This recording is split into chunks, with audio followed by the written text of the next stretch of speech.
My name is Clara Bennett. I am 36 years old. I live in Portland, Oregon, a quiet city with rain and coffee shops on every corner. I work as a literature professor at a small college downtown. I love my job. I love books, stories, and helping students discover new ideas. But my life outside the classroom is very still.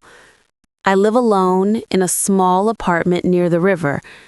Most evenings, I make tea, grade papers, and listen to the rain on my window. I used to be married, but my husband and I separated 3 years ago. He moved to another state. We tried to stay friends, but it was too hard. Since then, I've learned to enjoy my quiet life, or at least to pretend I do. This semester started like any other.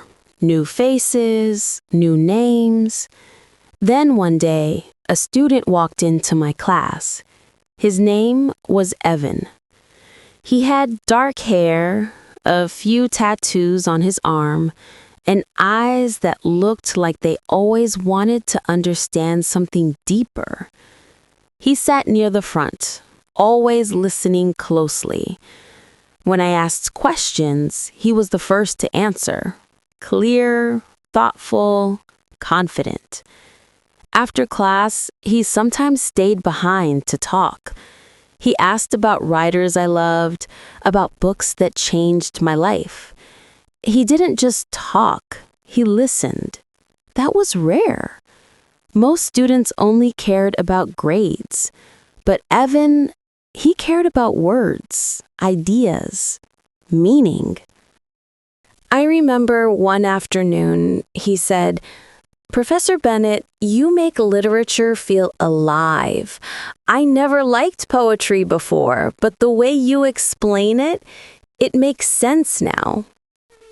I smiled, surprised. "Thank you, Evan. That's nice of you to say." He smiled back. It was a calm, quiet smile, but something about it made my chest feel warm. I didn't think much of it at first, but as the weeks passed, I began to notice things. When I looked up during a lecture, I would sometimes catch him looking at me. Not in a rude way, it was soft, curious, almost like he was reading me like a book. And once you notice something like that, it's hard to unsee it. At the end of October, we had a small reading event at a local bookstore. Some students came to read poems they had written. Evan read one too. His voice was calm, but his poem was full of emotion about time, distance, and wanting to belong. When he finished, everyone clapped. Later, while we were cleaning up, he came over to help me fold the chairs. "Do you ever get tired of being alone, Professor?" he asked suddenly. The question surprised me. I laughed softly. "Sometimes, but being alone isn't always bad. It gives you space to think." He nodded. "Yeah, but sometimes space feels like a wall." He looked at me for a second too long. I looked away, pretending to organize papers. It was just a small moment, but I felt it. Something unspoken was starting to move between us. In the following weeks, I tried to be careful. I told myself, "He's a student, Clara. Don't cross the line." I made sure to treat him like everyone else. Still, small moments happened. One day, it was raining hard. Evan came to class completely wet. After class, I handed him a paper towel and said, "You'll catch a cold if you walk around like that." He smiled. "You sound like my mom." I laughed softly. "Then listen to me like she'd want you to." He looked at me and said, "Maybe I'd rather listen to you." My stomach felt tight. I didn't know what to say. He left, and I stood there for a long time, holding the pile of wet paper towels, wondering why my heart was beating so fast. As winter came, I started to feel tired, the kind of tired that sleep can't fix. Grades, meetings, gray skies, and long nights alone. Sometimes I thought about Evan when I walked home. His voice, his smile, his curiosity. I told myself it was nothing. It had to be nothing. But feelings are strange. They grow quietly, even when you try to ignore them. In early December, the college hosted a holiday lecture series. I gave a talk about American short stories. After it ended, some students stayed for snacks and coffee. Evan was there too. When most people had left, he came over. "You did great," he said. "I didn't know lectures could feel like storytelling." "Thank you," I said, smiling. "I'm glad you enjoyed it." Then he asked, "Are you staying for the weekend or going anywhere?" I hesitated. "Just staying home, maybe reading a book or two." He smiled again. "You should come to the winter fair downtown. It's beautiful at night. You'd love it." "I might," I said softly. "We'll see." That night, when I got home, I made tea and looked out the window. The city lights reflected on the wet streets. I thought about the fair and about him. I told myself, "Don't be foolish, Clara." But a small voice inside whispered, "Maybe you deserve to feel alive again." Saturday came. It was cold, but the streets were bright with lights and laughter. I walked downtown just to see the fair. That's what I told myself. I wore a red scarf and my warm coat. The air smelled like cinnamon and roasted nuts. I was looking at a small stand selling candles when I heard a familiar voice behind me. "Professor Bennett?" I turned around. It was Evan.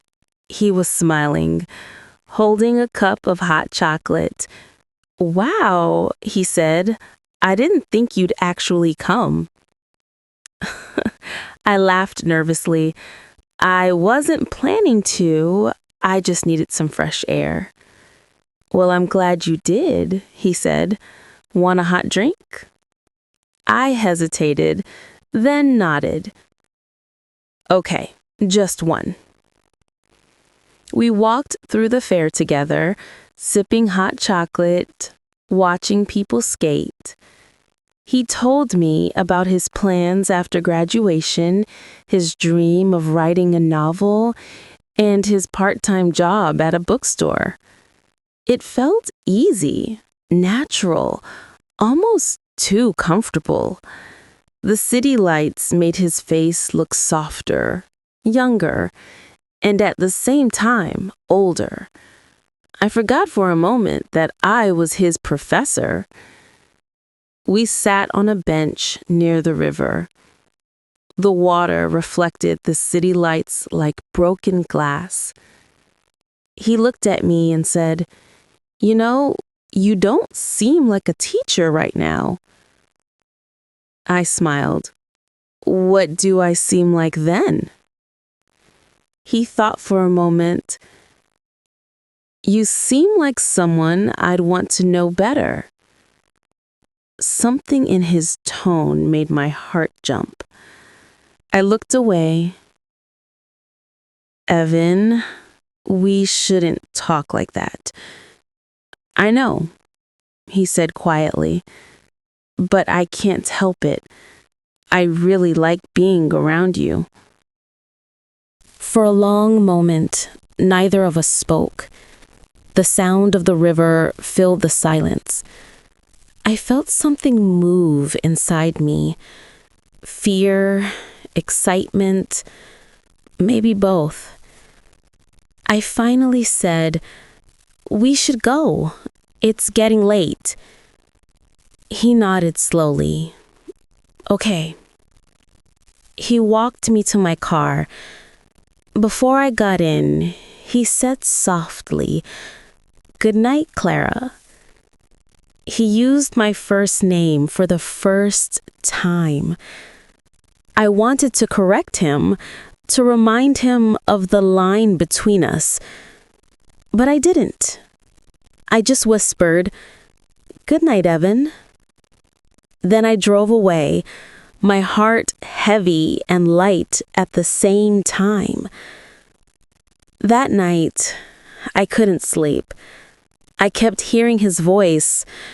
"You seem like someone I'd want to know better." I tried to forget it, but it stayed with me, like a quiet song in my mind. The next week, winter break began. Campus was empty. The quiet made everything louder inside me. I told myself I needed a break from work, from students, from everything. I decided to take a short trip to Seattle, just a few days, to rest and think. I didn't tell anyone. I wanted peace, time, and distance. Or maybe I just wanted to stop thinking about Evan. At least, that's what I thought. The morning I left for Seattle, the sky was gray but soft. I packed a small bag, just clothes, a book, and my notebook. I told myself this trip was only for rest. No college, no students, no thoughts about Evan. The train ride was quiet. I watched the rainy hills pass by the window. When I arrived, I checked into a small hotel near the waterfront. From my room, I could see the ferries moving slowly through the mist. The air smelt like salt and coffee. That first evening, I went for a walk. The city lights reflected on the wet streets. I stopped at a cozy restaurant near the harbor and sat at the bar, ordering soup and wine. It felt peaceful to be anonymous. No one knew me here. I was just a woman having dinner alone. I was finishing my drink when I heard a familiar voice. "Professor Bennett?" I turned and my heart jumped. It was Evan. He was standing just a few feet away, wearing a dark coat, surprised and smiling. What are you doing here?" I asked. He laughed, running a hand through his hair. "I came up to visit a friend for the weekend. I can't believe this. What are the odds?" I couldn't believe it either.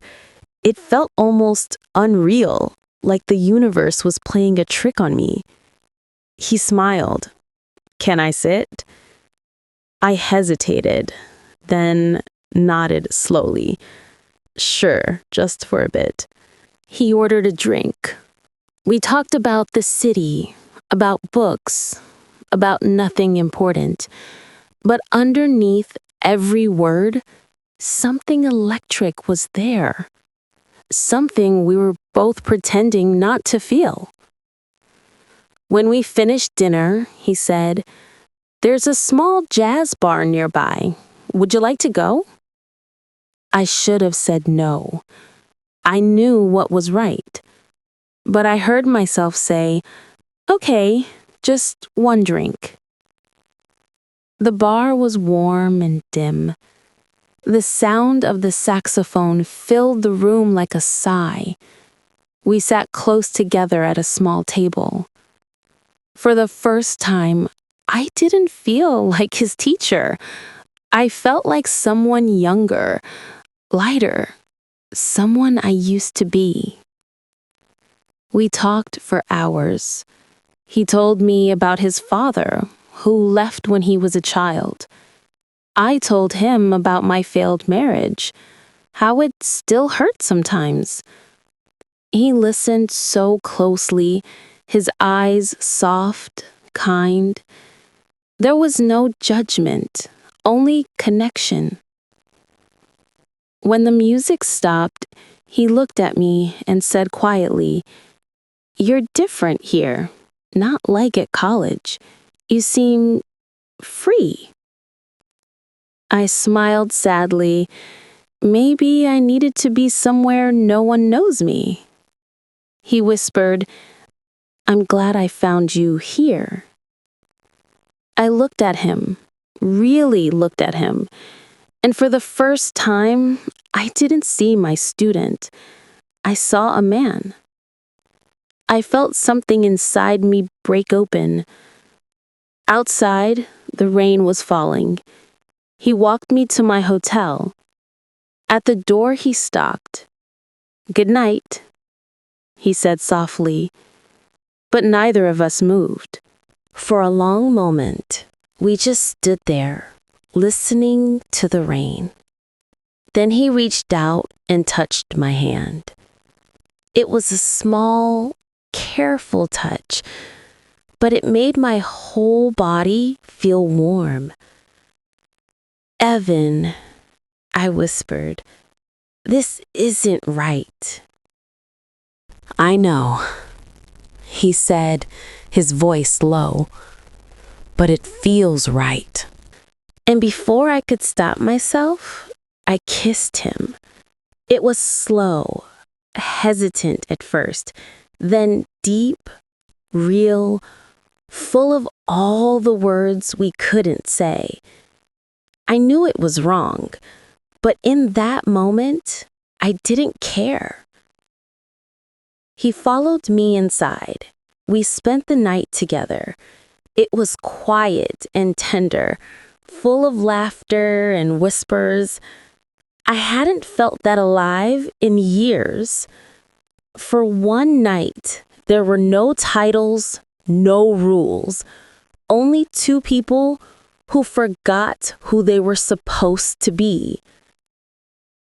The next morning, the sun came through the window, soft and golden. I woke up next to him. He was asleep, his arm resting across me. For a moment, everything felt peaceful, too peaceful. Then the guilt came, the kind that sits heavy in your chest. I got up quietly, made coffee, and sat by the window. When Evan woke, he smiled. "Good morning," he said, stretching. "You look beautiful." I smiled back, though my eyes felt wet. "Evan," I said softly, "this can't happen again." He looked serious. "I know, but I like you, Clara. I really do." Hearing him say my name like that made my heart ache. I said, "I like you too, but we can't. Not at school. Not anywhere." He nodded slowly, but I could see a small sadness in his eyes. We spent the morning walking by the harbor, pretending things were normal. At the station before leaving, he hugged me tightly. He whispered, "Thank you for trusting me." I smiled weakly. "Take care of yourself, Evan." On the train back to Portland, I stared out the window, replaying the night in my head. It felt like a dream, beautiful, dangerous, impossible. I told myself it was over. It had to be. When classes started again in January, I tried to focus on work. I kept everything professional. I avoided eye contact, but it was hard. Evan came to class as usual, quiet and polite. He didn't stay after lectures anymore. He didn't talk to me. He didn't smile. I told myself this was good. But deep down, I missed him, his questions, his laughter, his warmth. Then one day, I saw him in the hallway talking with friends. They were laughing loudly. I almost walked past until I heard my name. "Yeah, Seattle," one of them said. Evan smirked. "Told you I could do it." His friend laughed. "No way, man. You actually hooked up with her?" Evan lifted his hands. "You owe me $50. My heart stopped. I froze. His friend kept laughing, but I couldn't hear the rest. It felt like the ground disappeared under me. Every sound, every memory, every word from that night suddenly felt poisoned. I turned and walked away, my legs shaking. In my office, I closed the door and sat in silence. I couldn't breathe. It was all a joke to him. A bet. A game. I wanted to cry, but no tears came. Only emptiness. That evening, I went home early. The city looked different, colder. I sat on my couch, staring at the dark window. Outside, rain started to fall again. I thought about that night. The warmth, the softness, the lies. How easily I believed it all. How easily I wanted to believe. I whispered to myself, "Clara, how could you be so foolish?" But then I realized maybe it wasn't foolishness. Maybe it was hope. A quiet, desperate hope that someone might see me. Not as a professor or a divorced woman, but simply as a person who still wants to feel something real. Evan's actions were cruel, yes, but my feelings were not. A week later, he came to my office. He looked nervous. "Professor Bennett?" he said. "Can we talk?" I didn't look up. I don't think there's anything left to say. He hesitated. "You heard?" "Yes," I said quietly. "I heard everything." He sighed. "It wasn't supposed to. I didn't mean." I looked at him, my eyes cold but calm. "You made a bet, Evan. You made me part of it." He swallowed hard. "I'm sorry. I really liked you. I said stupid things to my friends." I stood up. "Liking someone doesn't give you the right to humiliate them." He nodded, eyes wet. "I know. I'll drop your class." "I don't need to," I said softly. "Just don't talk to me again." He left quietly. When the door closed, I finally let myself cry. Months passed. The semester ended. I kept teaching. I smiled in class. No one ever knew.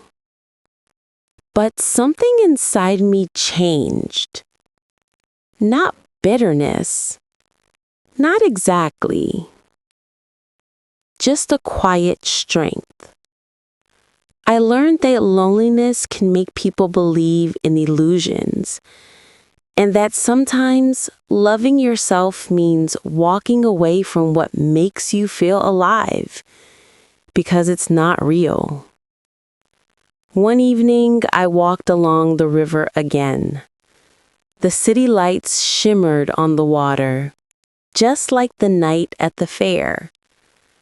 I thought of Evan, not with anger anymore, but with distance. He was young. I was lonely.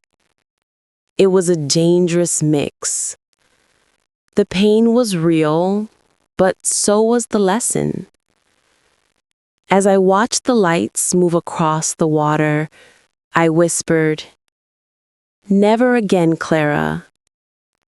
But thank you for remembering what it feels like to feel."